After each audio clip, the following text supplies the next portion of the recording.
ngir gën a ñoŋal seen dëkk boobu di Daaru Manaan ci waa dëkk ba daal di taxawal benn fondation tuddee ko Serigne Abdourahmane ngir soqali seen gox ci kaw loolu ci la ñu amal démb lancement officiel bi ci ajuma gi te mu amoon ay kilifa yu am solo yu fa teewoon ku ci mel ne préfet bi adjoint bi maire bi waaye tamit njabootu xalifa Daaru Manaan préfet bi nga xamante ni moo fa teewoon daal dina yëkkati ay kàddu di rafetlu li ñu def. ñun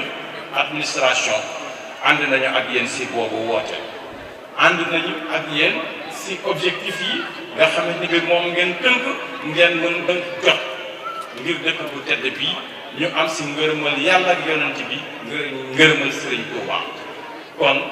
na ngeen xam ni ñi ngi seen ginnaaw félicitation ñu ngi leen di soññ te lii nekk lu war a law si dëkk bu tedd bi mission bi nga xamante bi moom ngeen fi yéene yàlla na ngeen koy am.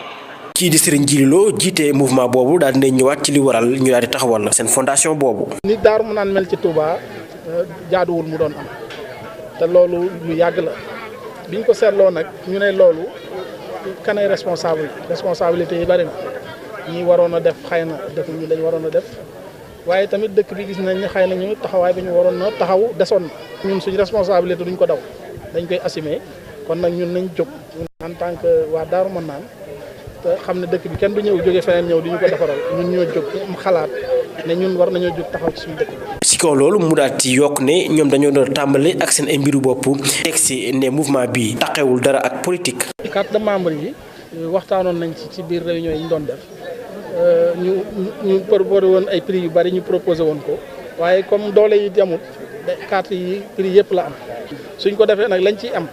ak bonne volonté yi nekk ci Daaru Manaan ak ñi nga xam ni yàlla may na leen ñu nekk ci dëkk bi ñëpp danañ leen mettre à contribution fa suñu yéenee jël ko def ko loo xam ni dañ koy féetale ci kenn wala mu féete ci fenn